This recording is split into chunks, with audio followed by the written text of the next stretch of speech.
Breaking news. అసలు ధర్మస్థలిలో ఏం జరుగుతోంది? ధర్మస్థలిలో విజిల్ బ్లోయర్ శానిటరీ ఉద్యోగి, మాజీ ఉద్యోగి చెప్పినట్టుగా నిజంగానే అక్కడ మానవ హరణాలు జరిగాయా? వందలాది మందిని పాతిపెట్టేశారా? ఎందుకంటే విజిల్ బ్లోయర్ ఇప్పుడు మరో కొత్త ప్లేస్ను చూపిస్తూ ఉన్నాడు. బాహుబలి గుట్టని ఇప్పుడు విజిల్ బ్లోయర్ చూపిస్తూ ఉన్నాడు. పారిశుద్ధ్య కార్మికుడు ఇప్పుడు బాహుబలి గుట్టను చూపించడంతో అక్కడ తవ్వకాలు జరిపే అవకాశాలు కనిపిస్తూ ఉన్నాయి. ఇప్పటి వరకు ఆ పారిశుద్ధ్య కార్మికుడు చెప్పిన ప్రదేశాల్లో తొలుత 13 ప్లేసెస్ని మార్క్ చేశారు. ఆ 13 ప్లేసుల్లో కేవలం 6-11 ప్లేసుల్లో మాత్రమే కొన్ని అస్థి పంజరాల ఆనవాళ్లు దొరికాయి, కొన్ని ఎముకలు దొరికాయి. 11Aలో 11Aలో ఒక ఎర్ర చీర దొరికింది, అక్కడ ఒక అస్థి పంజరం కూడా దొరికింది.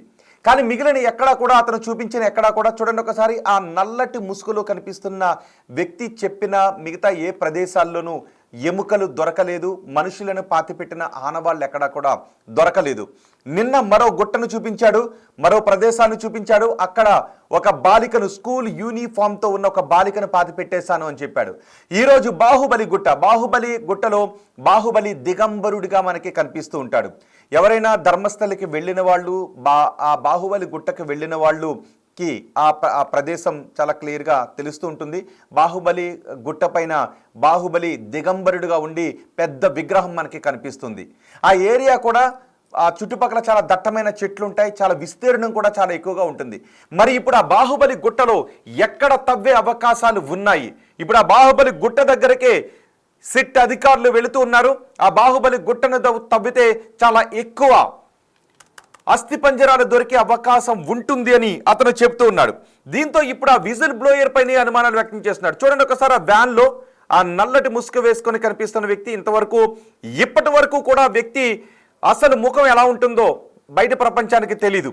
ఆ వ్యక్తి కూడా ఇప్పుడు అంటూ ఉన్నాడు, తనకు ప్రాణహాని ఉంది, తన కుటుంబ సభ్యులకు ప్రాణహాని ఉంది అని. తను ఎవరో బయట ప్రపంచానికి తెలియదు, కానీ ఆ పాతి పెట్టమని శవాలను తీసుకొచ్చి ఇచ్చిన వాళ్ళకి తను, తన కుటుంబ సభ్యులు తెలుసు. కాబట్టి ఇప్పుడు తన కుటుంబ సభ్యులకు ప్రాణహాని ఉంది అనే భయాన్ని ఆ వ్యక్తి వ్యక్తం చేస్తూ ఉన్నాడు. సో తన కుటుంబ సభ్యులకు కూడా ఇప్పుడు రక్షణ కల్పించాలి అని అంటూ ఉన్నాడు. బెదిరింపులు వచ్చే అవకాశం ఉంటుందని భయం వేస్తోంది, తన కుటుంబ సభ్యులను చంపేస్తానని భయం వేస్తోంది అని. అదే సమయంలో సిట్ అధికారులకు ఇంకొక డౌట్ వస్తుంది. అసలు ఈ శానిటరీ ఉద్యోగి చెప్తున్నది, ఈ పారిశుద్ధ్య కార్మికుడు చెప్తున్న దాంట్లో నిజాలున్నాయా? లేదు ఏదేదో భ్రమపడి ఏదేదో ఊహించుకొని అతను చెబుతూ ఉన్నాడా? అతను చెప్తున్న దాంట్లో వాస్తవాలు ఎంత అన్న దానిపై కూడా ఇప్పుడు పోలీసులు అనుమానాన్ని వ్యక్తం చేస్తున్నారు. మరోవైపు బాహుబలి గుట్టను తవ్వటానికి కూడా పోలీసులు ప్రయత్నాలు చేస్తున్నట్టుగా తెలుస్తోంది. బాహుబలి గుట్టను తవ్వితే అక్కడ కొన్ని అస్థి పంజరాలు దొరికే అవకాశం ఉంటుంది అని. కానీ ఇప్పటివరకు కేవలం 6 అస్థి పంజరాలు దొరికాయి. అతను అన్నట్టుగా వందలాది అస్థి పంజరాలు దొరకలేదు, కేవలం 6 అస్థి పంజరాలు దొరికాయి. మరి ఈ 6 అయినా ఎందుకు దొరికాయి? అది శ్మశానం కాదు, అక్కడ తీసుకెళ్లి ఎవరినో పాతి పెట్టిన సందర్భాలు లేవు. మరి అక్కడ కొన్ని అస్థి పంజరాలైనా, ఒక 5-6 అస్థి పంజరాలైనా దొరికాయి అంటే అది శ్మశానం కాని ప్రదేశంలో 5-6 అస్థి పంజరాలు దొరికాయి అంటే అతను చెప్పిన చోట సో ఏదో జరిగింది అని నమ్మాల్సినటువంటి అవసరం ఉంటుందా? లేదు అతను చెప్పిన స్థాయిలో దొరకలేదు కాబట్టి ఏది జరగలేదు అని కొట్టి పారేయాల్సిన అవసరం ఉంటుందా? మీరేమనుకుంటున్నారు? మీ అభిప్రాయాన్ని ఒక్కసారి కామెంట్ బాక్స్లో తెలియచేయండి. ఎందుకంటే ఇప్పుడు ఆ విజిల్ బ్లోయర్ పైన అనుమానాలు వ్యక్తమవుతున్నాయి. అతను చెప్పిన దాంట్లో వాస్తవాలు లేవు, ఏవేవో ఊహించుకుంటున్నాడు అని అంటున్నారు. మరి ఏవేవో ఊహించుకుంటున్నప్పుడు అతను చెప్పిన ప్రదేశాల్లో 6 అస్థి పంజరాలైనా ఎందుకు దొరికాయి? అది శ్మశానం కాదు, శ్మశానం కాని ప్రదేశంలో అతను చెప్పిన చోట 6 అస్థి పంజరాలు దొరికాయి. అంటే మిగిలిన చోట కూడా అతను పాతి పెట్టింది నిజమేనా? మిగిలిన ప్రదేశాలని ఇన్ని ఇయర్స్ అయిపోయింది కాబట్టి అతను గుర్తుపట్టలేకున్నాడా? లేదు నేత్రావతి నదీ ప్రవాహంలో అవి కొట్టుకుని వెళ్ళిపోయాయా? సరిగ్గా ఎగ్జాక్ట్గా ఆ ప్రదేశాలను గుర్తుపట్టడంలో అతను కన్ఫ్యూజ్ అవుతూ ఉన్నాడా?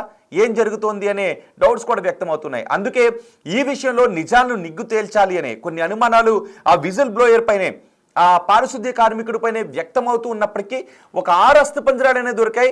ఆ 6 కూడా శ్మశానం కాని చోట దొరికాయి. మరి ఆ 6 ఎవరివి? ఆ 6 మాత్రం పాతిపెట్టింది ఎవరు? ఆ 6 బాడీస్ని తెచ్చి ఇచ్చింది ఎవరు? ఈ విషయాలు కూడా, ఈ అనుమానాలు కూడా వ్యక్తమవుతున్నాయి. అందుకే అతను చెప్పిన దాంట్లో ఎక్కడో నిజాలు ఉండే అవకాశం ఉంటుంది అని ఒకవైపు, లేదు అతను ఏదేదో భ్రమపడి ఊహించుకుని ఏదేదో చెప్తున్నాడు అనే ఆలోచన మరొక వైపు. ఇలాంటి మిశ్రమ స్పందన అధికారుల నుంచే వ్యక్తమవుతుంది. అతను ఏదేదో ఊహించుకుంటున్నాడని కొందరు అంటూ ఉంటే, కొందరు మాత్రం లేదు అతను చెప్పిన చోట ఒక 6 అస్థి పంజరాలైనా దొరికాయి కాబట్టి అతను ఆ ప్లేసెస్ను గుర్తించడంలో ఎక్కడో ఇబ్బంది పడుతూ ఉన్నాడేమో, కొంత కన్ఫ్యూజన్ గురవుతున్నాడేమో. కానీ అతనికి బాడీస్ని తెచ్చిచ్చింది నిజమే, అతను పాతిపెట్టింది నిజమే. ఆ లొకేషన్ ఐడెంటిఫై చేయడంలో, ఎగ్జాక్ట్గా లొకేషన్ ఐడెంటిఫై చేయడంలోనే అతను కొంత ఇబ్బంది పడుతూ ఉన్నాడేమో అనే అనుమానాలు వ్యక్తమవుతున్నాయి. అందుకే జీపీఆర్ని, గ్రౌండ్ పెనట్రేటింగ్ రాడార్ని తీసుకొస్తున్నారు. గ్రౌండ్ పెనట్రేటింగ్ రాడార్తో అక్కడ సెర్చ్ చేసి ఆ ఆనవాళ్ళు ఏమైనా ఉన్నాయా, ఎముకలకు సంబంధించిన ఆనవాళ్ళు ఏమైనా ఉన్నాయా అనే అది శోధించిన తర్వాత మళ్ళీ అక్కడ తవ్వకాలు జరిపే అవకాశం ఉంటుంది. కానీ ఇప్పుడు బాహుబలి గుట్టలో ఏం జరగబోతోంది? బాహుబలి గుట్టలో తవ్వే అవకాశం ఉందా? బాహుబలి గుట్ట దగ్గర కూడా తవ్వకాలు జరిపితే అక్కడ ఎవరైనా దాన్ని అడ్డుకునేటువంటి అవకాశం ఉంటుందా? ఇప్పటి వరకు ఈ వ్యక్తి 13 ప్లేసెస్ని చెప్పాడు. ఆ తర్వాత మరో ప్లేసెస్ని కూడా చెప్తే 11/A ఇలా ఎక్స్టెండ్ చేసుకుంటూ వెళ్ళారు. ఇప్పుడు కొత్త కొత్త ప్రదేశాలు చెప్తూ ఉన్నాడు. ఒక బాలికను కూడా ఇక్కడే పూడ్చిపెట్టాను అంటూ ఒక ప్రదేశాన్ని చూపించాడు. అతను చెప్పిన స్థాయిలో అస్థిపంజరాలు, ఆనవాళ్ళు దొరకలేదు కాబట్టి దీన్ని ఆపాలి. ఇది ధర్మస్థలి ప్రతిష్టకు లేదంటే బాహుబలి గుట్ట ప్రతిష్టకు భంగాన్ని కలిగించే చర్యలు కానీ ఎవరైనా అడ్డుకునే ప్రయత్నం చేస్తారా? ఇప్పటికే అక్కడ ఉన్న కొంతమంది యూట్యూబర్స్ పై అసత్యాలు ప్రచారం చేస్తున్నారు, ధర్మస్థలి ప్రతిష్టను దిగజార్చే పనులు చేస్తూ ఉన్నారు అంటూ కొంతమంది యూట్యూబర్స్ పై స్థానికులు దాడి చేశారు. ఆ స్థానికులు ఎక్కువ మంది దాడి చేస్తూ ఉండటంతో వాళ్ళని అరికట్టడానికి పోలీసులు అక్కడ మొన్న లాఠీ చార్జ్ చేసిన పరిస్థితి కూడా మనం చూస్తాం. పెద్ద ఎత్తున ఆందోళన కూడా చెలరేగింది. మరి ఇప్పుడు బాహుబలి గుట్టపై ఏం జరగబోతోంది? మీరు బాహుబలి గుట్టకు ఎప్పుడైనా వెళ్ళారా? మీరు బాహుబలి గుట్టకు వెళ్తే అక్కడ ఒక పెద్ద ఎత్తైన విగ్రహం కనిపిస్తుంది, బాహుబలి విగ్రహం కనిపిస్తుంది. బాహుబలి దిగంబరుడుగా ఆయన అక్కడ ఉంటాడు, దిగంబరుడుగా కనిపిస్తాడు. అక్కడికి వెళ్ళి ఆయనకి నమస్కారం చేస్తారు, అక్కడ ప్రార్థన చేస్తారు. అదొక మంచి పర్యాటక ప్రదేశం కూడా.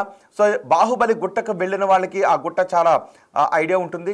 కర్ణాటకలో ఉన్నవాళ్ళు, తెలుగు రాష్ట్రాల నుంచి కర్ణాటకకు పర్యాటక ప్రదేశాలకు వెళ్ళిన వాళ్ళు, లేదంటే అక్కడ ఉన్న తమ వారిని చూడటానికి వెళ్ళినప్పుడు సరదాగా ధర్మస్థలి, మైసూర్ ఇట్లా వెళ్తుంటుంటారు కదా. అలా ట్రిప్పులు వేసేటప్పుడు కూడా ధర్మస్థలి, బాహుబలి గుట్టకు కూడా వెళ్తారు. అక్కడ ఎత్తైన దిగంబరుడిగా ఉన్న బాహుబలి విగ్రహం మనకు కనిపిస్తుంది.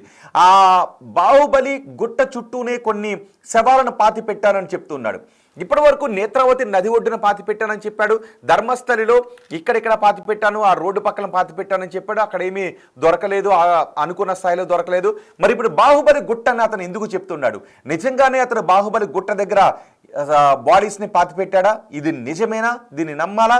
లేదు బాహుబలి గుట్టను అప్రతిష్ట చేయటం కోసం అతను ఏమైనా ఎవరి ద్వారానో ఇన్ఫ్లుయెన్స్ అయ్యి ప్రభావితుడై ఈ రకమైన మాటలు చెప్తూ ఉన్నాడా?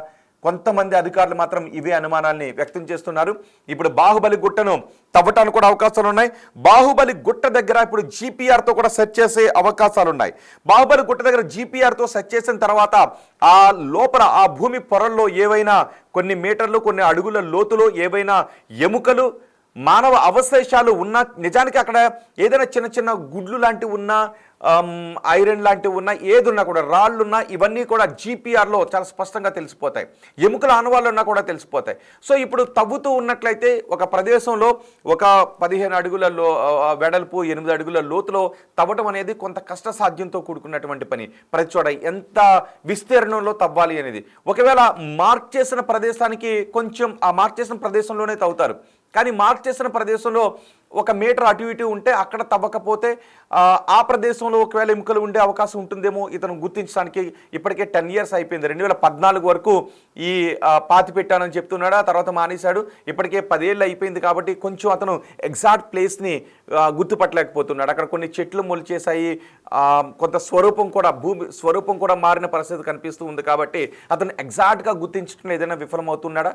అందుకే అతను గుర్తించిన చోటే ఈ 4-5 అస్థిపంజరాలైనా దొరికాయి అనే అనుమానం కూడా వ్యక్తమవుతుంది. మరి చూద్దాం. ఇప్పుడు జీపీఆర్ను తీసుకొచ్చి బాహుబలి గుట్ట, మొన్నటి వరకు ధర్మస్థలి అయిపోయింది. ఇప్పుడు బాహుబలి గుట్టలో తవ్వే అవకాశాలు ఉన్నాయి. మరి ఈ బాహుబలి గుట్టలోనైనా ఏదైనా మృతదేహాలుకి సంబంధించిన ఆనవాళ్ళు, మనుషులను అక్కడ ఖననం చేసిన ఆనవాళ్ళు, కప్పపెట్టిన ఆనవాళ్ళు దొరుకుతాయా? అతను చెబుతున్న స్థాయిలో ఎముకలు, అస్థిపంజరాలు, పుర్రెలు దొరికే అవకాశం ఉందా? మీరేమనుకుంటున్నారు? అతను తప్పుదారి పట్టిస్తున్నాడు, బాహుబలి గుట్ట ప్రతిష్టను దెబ్బతీస్తున్నాడు, ధర్మస్థలి గుట్టను దెబ్బతీస్తున్నాడని మీరు అనుకుంటున్నారా? లేదు నిజంగా ఏదో జరిగింది, వాస్తవాలు ఉన్నాయి అతను చెప్పిన దాంట్లో అని మీరు అనుకుంటున్నారా? మీ అభిప్రాయాన్ని కమెంట్ బాక్స్లో తెలియచేయండి. మరి ఇప్పుడు మరోసారి ఆ విజిల్ బ్లోయర్ని చూడండి ఒకసారి. అదిగో ఆ విజిల్ బ్లోయర్ని మరోసారి విచారించే అవకాశాలు కూడా ఉన్నాయి. అసలు నువ్వు నిజం చెప్తూ ఉన్నావా, ఏదేదో ఊహించుకుని చెబుతూ ఉన్నావా అని తనని అడిగే అవకాశాలు ఉన్నాయి. అయినప్పటికీ కూడా అతను చెబుతున్న దాంట్లో ఏదో వాస్తవాలు ఉంటాయి. కొట్టి పారేస్తే ఏదైనా వాస్తవాలు బయటకు రాకుండా ఉండిపోతే చాలామందికి అన్యాయం జరుగుతుంది అనే ఉద్దేశంతో సిట్ అధికారులు అతను చెప్పిన ప్రదేశాల్లో తవ్వుతూ ఉన్నారు. ఇప్పుడు జీపీఆర్తో తవ్వితే ఎటువంటి వాస్తవాలు బయటకు వస్తాయో చూద్దాం. జీపీఆర్ను ఉపయోగించి తవ్వకాలు జరిగితే అండ్ బాహుబలి గుట్ట చుట్టూ చాలా పెద్ద విస్తీర్ణం కాబట్టి మరి ఎక్కడ మార్క్ చేసి బాహుబలి గుట్ట చుట్టూ ఎక్కడ మార్క్ చేసి తవ్వుతారు? జీపీఆర్ని ఉపయోగించే తవ్వుతారా? జీపీఆర్ను ఉపయోగించిన ఆశించిన ఫలితాలు ఉంటాయా అనేది నిపుణులు చెప్పాల్సినటువంటి అంశం. సో మీరేమనుకుంటున్నారు? కొత్తగా ఇప్పుడు బాహుబలి గుట్ట దగ్గరకు ఈ అంశం షిఫ్ట్ కావడంతో మీ అభిప్రాయం ఏంటి? అతను చెబుతున్న దాంట్లో వాస్తవాలు ఉన్నాయా, లేదంటే ఏదో ఊహించుకొని భ్రమపడి చెబుతూ ఉన్నాడు అని మీరు అనుకుంటున్నారా? మీ అభిప్రాయాన్ని కమెంట్ బాక్స్లో తెలియచేయండి.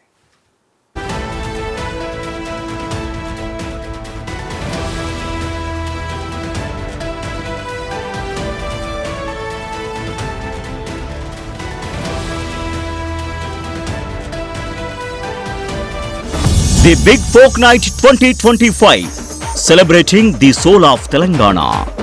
ఆగస్టు 23 సాయంత్రం 6 గంటల నుండి ఎల్బీ స్టేడియంలో.